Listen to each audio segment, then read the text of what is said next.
What's up everyone, back for another beer review, and today I'll be reviewing yet another collaboration beer. This time between the Badlands Brewing Company, and they are out of Caledon, Ontario, Canada, and the Bellwoods Brewery, and they are out of Toronto, Ontario, Canada, and this is their Big Bad Bells.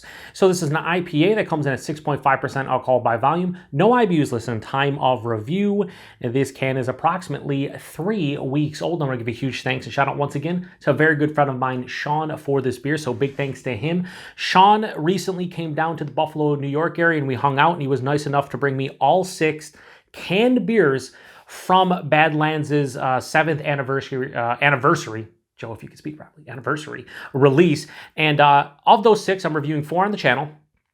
And 3 of them I'm doing solo, and 1 I hope to review with Sean. And this is one of the 4 I'm reviewing, and it's a collab between Badlands and one of my favorite Ontario breweries, one of my favorite Canadian breweries, period, Bellwoods. And I love the label Big Bad Bells. Obviously a play on Badlands and then Bells and Bellwoods.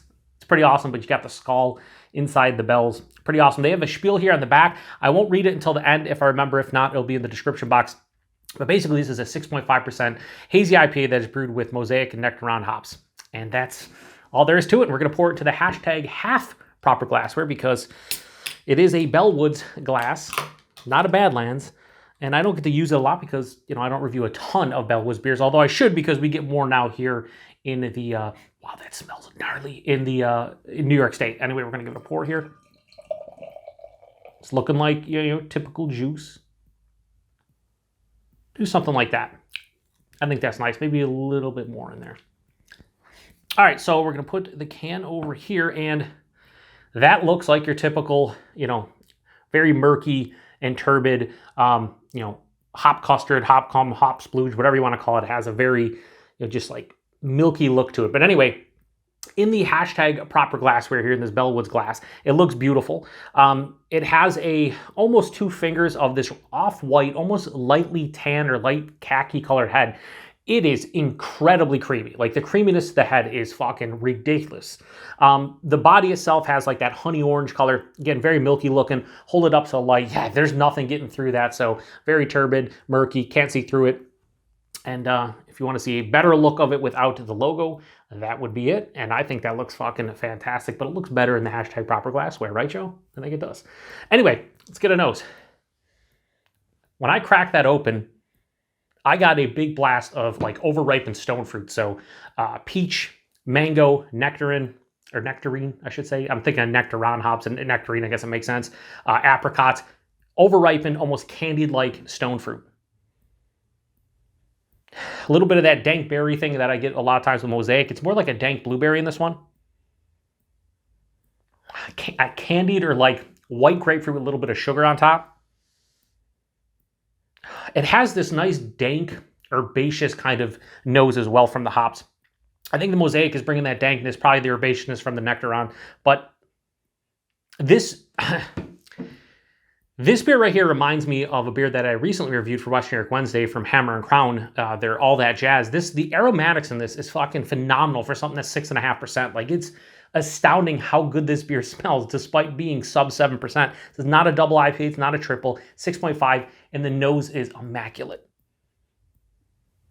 It's a little bit of like a what the hell is that? Like a pineapple passion fruit, almost like old school Galaxy vibes. Like crushed sweeter pineapple, but like this almost tart kind of passion fruit. It smells incredibly juicy as well. Wow, what a complex nose for 6.5. Holy shit. Should I be surprised because it's Badlands and Bellwoods? No, I shouldn't. Anyway, let's get into it. Cheers, everybody. Thanks again, Sean.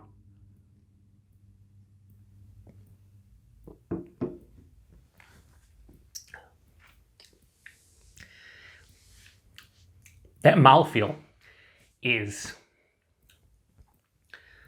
divine. Wow.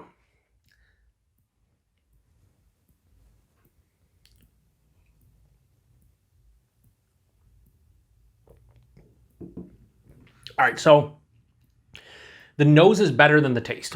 The nose is one of, it falls in the category of double dry hopped and triple dry hopped sub say 7.5%, 8%. We'll say non-imperial hazies and New England IPAs that I've had from yesteryear, where the dry hopping and the double, this is probably double dry hopped, maybe triple dry hopped, who knows? But the dry hopping, a lot of times for me, when it's significant, the aromatics are fantastic, but it doesn't typically translate into the taste. It's always a little bit of a letdown the taste. That's exactly what's happening here. The nose was so top tier for something this ABV that if it would have carried over, this would be like the best 6.5% hazy / New England IPA I've ever had. I'm just being honest with you.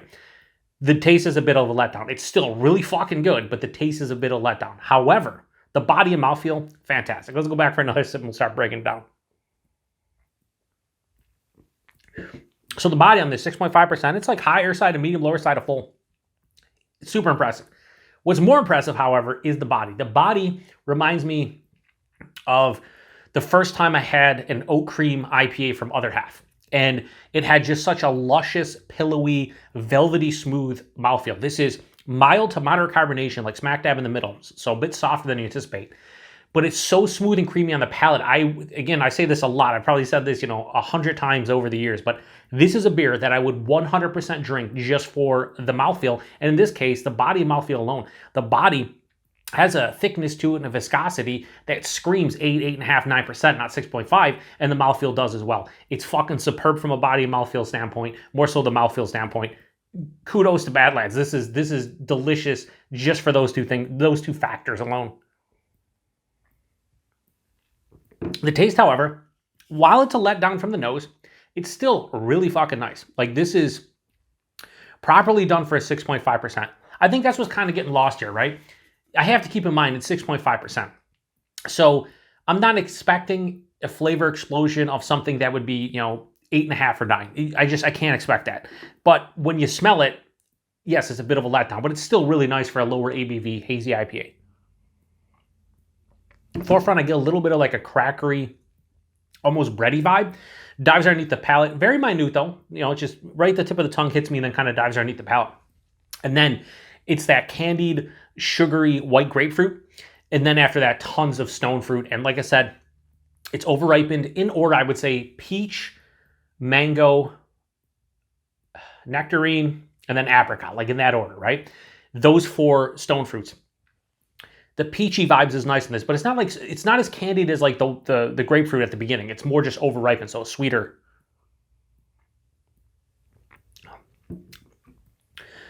Towards the finish, I get a touch of that pineapple and passion fruit presence I was getting in the nose, but it's more of just a ripened pineapple, so not crushed pineapple, not overripened, not too sweet. And the passion fruit has a little bit of like this tart juiciness. This beer is quite juicy. I don't say that a lot in hazy and New England reviews. It's something that I don't get a lot is like juicy fruits. Usually it's sweeter fruits. This does have a nice juicy, sweeter kind of overall characteristic. However, on the back of the palate, right as it starts to finish, I get a touch of like a skosh of like a dank berry, but it's more dank than berry. And this finishes with a dank herbaceousness. I'd say semi to full on dry with a mild bitterness. It's 6.5%, so even though I'm saying all these sweet fruits and whatnot, it's not that big an ABV. It's not that sweet to begin with. It's pretty well balanced, leans a little bit sweet, but not much. I'd say like 55-45 sweetness to dryness. 6.5%, you can't tell as far as the alcohol is concerned, and you definitely can't tell based on the body and mouthfeel. If I was doing this blind, I'll be 100% honest with you. If I was doing this blind, I would guess at least 8% on this. I would think this is one of those, if someone wrapped this one up, it would be one of those Other Half Imperial Oat Cream IPA. So they're usually between like 8, 8.5. I've had some that have been like 8.2, 8.5, so on and so forth. I would guess something like that. I think this is an Imperial Oat Cream IPA based on the body and mouthfeel. And if I was just had my eyes closed reviewing this, I'd be like, oh yeah, it's definitely some kind of Imperial Oat Cream IPA, whether that comes from Other Half or another brewery. Kudos to Badlands on this one.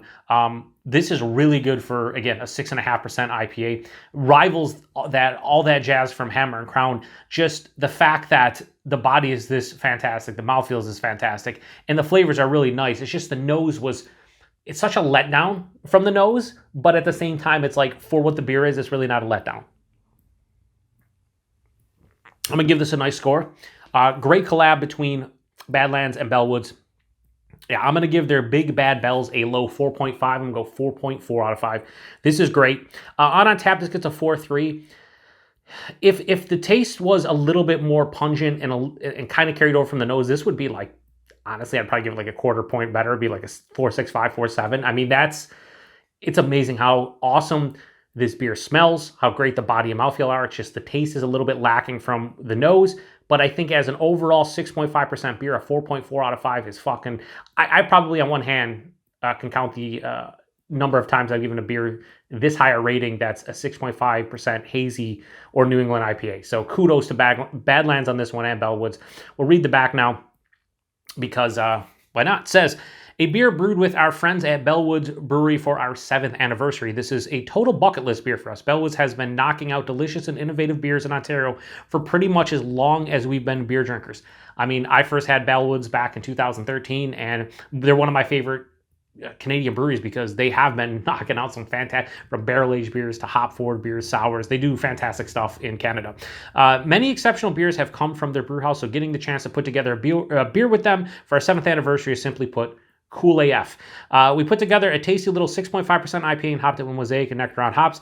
Expect a soft tropical delight soaked in crushed orange flesh. I didn't get much orange, honestly. Pineapple, yes, and undertones of peach and berry. Overtones of peach, not so much berry. I didn't get much, I mean, honestly, I said like sweet grapefruit. I could see maybe like tangerine. I wouldn't say specifically orange, but I'm sticking with like, I would say grapefruit, tangerine, tangelo. If they said tangelo, said tangelo flesh, I'd be into it. But yeah, I mean, they pretty much nailed it. This is fantastic. As I said here, it has that, again, that dank herbaceous, almost green kind of quality. Not hop burn, but like fresh hops on the back of the palate. Price point availability.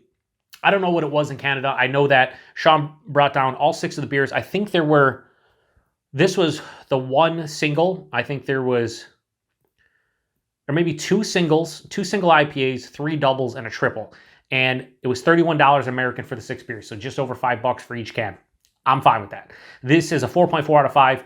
That's fine. So this can probably was the cheapest of the bunch or in that range. So I would say if you pay like $6.50 a can Canadian for this, I would be okay with it. This is a fucking phenomenal beer. And the availability, Badlands 7th anniversary release, I don't think you could get it outside of that.